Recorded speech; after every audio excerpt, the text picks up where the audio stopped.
Hello everybody, उम्मीद है आप सब खैरियत से होंगे। आज का जो टॉपिक है वो बड़ा ही अहम टॉपिक है। टॉपिक क्या है? May and might. May and might पे पहले मैंने एक वीडियो बनाई थी, वो बड़ी ही शॉर्ट वीडियो थी, एक रील्स थी। आज मैं आपको फुली एक्सप्लेन करने जा रहा हूं। मैं आपको बताऊंगा कि अगर आपके 12 टेंसेज हैं, उनमें से 8 टेंसेज में आप मे और माइट का इस्तेमाल कर सकते हैं। अब जो 4 में आप नहीं कर सकते, वो क्यों नहीं कर सकते, 8 में आप कैसे करेंगे, ये आपको कंप्लीटली मैं बताने जा रहा हूं। हो सकता है ये वीडियो जरा बड़ी हो जाए, आपने जुड़े रहना है, पूरा मैं आपको करूंगा एक्सप्लेन। सबसे पहले तो आप ये जान ले, मे और माइट में कोई भी फर्क नहीं है जो मैं अभी बताने जा रहा हूं। हाँ, जब आप नरेशन में जाते हैं वहां पर थोड़ा बहुत फर्क आता है, लेकिन यहां पर आप मे लगाएं माइट लगाएं, ये आपकी चॉइस होगी। अगर मैं इसका उर्दू मतलब लूं तो मे और माइट का अगर आपको सिर्फ उर्दू मतलब या इसको हिंदी मतलब दें तो शायद, बस इतना है, शायद, ये इनका मतलब होगा। अब इनको हम क्या करेंगे कि हर टेंस में इसको यूज करने की कोशिश करेंगे। दूसरी इसकी एक अहम बात यह है कि मे के बाद जब भी कोई वर्ब आता है, मे का एक उसूल है। मे ने एक बात बता दी है, मे हो या माइट हो, दोनों ने बता दिया है कि हमारे बाद अगर कोई भी वर्ब आए तो उसको एक बात याद रखनी है कि हमारे बाद वर्ब की फर्स्ट फॉर्म आती है। No ING form, no S form, no second form, no third form, बिल्कुल एग्जैक्टली मे के बाद। हाँ, मे के बाद कुछ और हो गया, उसके बाद आईएनजी फॉर्म कुछ भी आ रहा है वो किसी और वजह से आएगा, लेकिन एग्जैक्टली मे और माइट के बाद आपने फर्स्ट फॉर्म ही लगानी है। अब हम देखते हैं सबसे पहले इसको प्रेजेंट इंडेफिनिट में, प्रेजेंट इंडेफिनिट या प्रेजेंट सिंपल में। सेंटेंस देखें, लिखा है शी गोज, वो जाती है। अब ये कंफर्म आपको पता है वो जाती है। अगर इसमें इम्कान की बात आ जाए कि शायद वो जाती है, अब इम्कान आ गया, पहले पता था वो जाती है, अब इम्कान आ गया, तो शी की जगह आपने शी लगाना है, फिर आपने लगाना है मे या माइट, उसके बाद आपने लगाना है गोज। अब गोज लेकर आएंगे तो मे माइट ऐसे आपकी तरफ देखेंगे। क्यों भाई, आपसे कहा था कि मेरे बाद एस फॉर्म नहीं आएगी, फर्स्ट फॉर्म, तो शी मे गोज को आप चेंज कर देंगे गो में, शी मे गो। शायद वो जाती है, इसका दूसरा ये भी मतलब बन सकता है शायद वो जाए, इसका एक और मतलब भी बन सकता है शायद वो जाएगी। एक ही इस इंग्लिश सेंटेंस के 3 मतलब बन गए। एक और प्रेजेंट इंडेफिनिट का सेंटेंस देखें कि शी कॉल्स, वो बुलाती है, बिल्कुल पता है वो बुलाती है। अब इसमें इम्कान की बात आ जाए कि शायद वो बुलाती है, शी की जगह शी, मे की जगह मे, कॉल्स एस फॉर्म हटाकर कॉल, शी मे कॉल, शायद वो बुलाती है या शायद वो बुलाएगी या शायद वो बुलाए। 3 मतलब होंगे यहां पर इसके, जब आप इसको प्रेजेंट इंडेफिनिट में यूज करेंगे। अब हम इसको देखेंगे प्रेजेंट प्रोग्रेसिव में या प्रेजेंट कंटीन्यूअस, दोनों आप कह सकते हैं। शी इज गोइंग, वो जा रही है, आपको पता है, सबको पता है वो जा रही है। अगर इसमें बात आ जाए इम्कान की, शी की जगह शी, इम्कान के लिए क्या है, मे या माइट, मे। अब वो जो इज ऊपर लिखा है वो इज चेंज होकर यहां बी में आ जाएगा। इज की अगर आप हेल्पिंग वर्ब हो या एज अ स्टेट वर्ब हो, इसकी जो फर्स्ट फॉर्म है वो बी ही है, तो इज चेंज कर देंगे आप बी में, शी मे बी। उसके बाद जो ऊपर जो वर्ब लिखा हुआ है गोइंग, गोइंग आप गोइंग लिख देंगे, शी मे बी गोइंग, शायद वो जा रही है। अब आप बोलेंगे कि यहां सर आपने गोइंग लगा तो दिया, मे माइट के बाद वर्ब की फर्स्ट फॉर्म आती है। देखिए मे के फौरन बाद देख रहे हैं आप, वो इज को बदलना पड़ा बी में, तो बी फर्स्ट फॉर्म में, बी आ गया, उसके बाद कुछ भी होता रहे वो मे माइट का हेडेक नहीं है। एक और एग्जाम्पल प्रेजेंट प्रोग्रेसिव की, वो बुला रही है, शी इज कॉलिंग, पता है कंफर्म है। अगर इसमें इम्कान आ जाए शायद वो बुला रही है, शी मे इज नीचे आया बी और calling, she may be calling, शायद वो बुला रही है। अब हम इसको करते हैं यूज प्रेजेंट परफेक्ट में। शी हैज गोन, वो चली गई है। अब ये बात कंफर्म है वो चली गई है। अब शी की जगह मैंने शी लगा दिया, मे लगाऊंगा शी मे।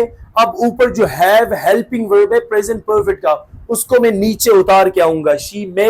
अब हैज नहीं आएगा, हैज तो एस फॉर्म है, चाहे हेल्पिंग वर्ब हो उसकी भी तो एस फॉर्म, तो यहां आप हैव लगाएंगे, शी मे हैव, उसके बाद आप लगाएंगे वो वर्ब जो थर्ड फॉर्म गोन है, उसको एग्जैक्टली एज इट इज आप उसको नीचे उतार देंगे, शी मे हैव गोन, शायद वो चली गई है। पहले शी हैज गोन, वो चली गई है, शायद वो चली गई है। एक और एग्जांपल देखें, शी हैज सीन, उसने देख लिया है, कंफर्म बात है शी हैज सीन। अब शी की जगह शी, मे लगा दिया, हैज नीचे आएगा बन जाएगा हैव, और सीन की जगह seen, she may have seen, शायद उसने देख लिया है। अब हम इसको यूज करते हैं प्रेजेंट परफेक्ट प्रोग्रेसिव यानी PPP, present perfect progressive. She has been living here for 3 years, वो यहां 3 साल से रह रही है।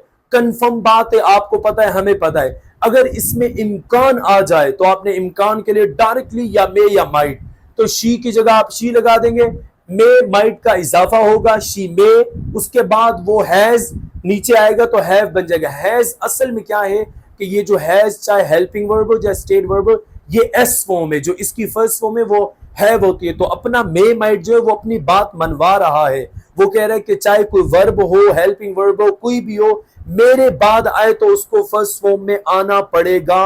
ये लाजिमुल मलजूम है, इट इज मैंडेटोरी कि मेरे बाद फर्स्ट फॉर्म आए। तो शी मे हैव नीचे आया, हैव बिन, बिन को एग्जैक्टली एज इट इज नीचे लेके आएंगे बिन, उसके बाद लिविंग की जगह living here for 3 years, she may have been living here for 3 years, शायद वो 3 साल से यहां रह रही है।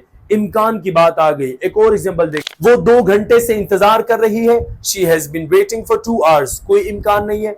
अगर इम्कान आ जाए, शायद वो 2 घंटे से इंतजार कर रही है, शी की जगह शी, मे की जगह may, has have, she may have been as it is been, और वेटिंग वेटिंग होगा फॉर 2 hours। अब शायद वो 2 घंटे से इंतजार कर रही है, she may have been waiting for 2 hours। ये आपने कर दिया प्रेजेंट परफेक्ट प्रोग्रेसिव में। वीडियो जरा लंबी हो रही है तो आप वीडियो से बने रहें, जुड़े रहें। अब इसको हम यूज करते हैं पास में। पास में जब आप मे माइट को यूज करते हैं, पहली बात याद रखें कि पास में जो ही मे माइट को लेकर जाते हैं, मे और माइट के साथ आपने हैव को अटैच कर देना है, जोड़ देना है, ये रूल है।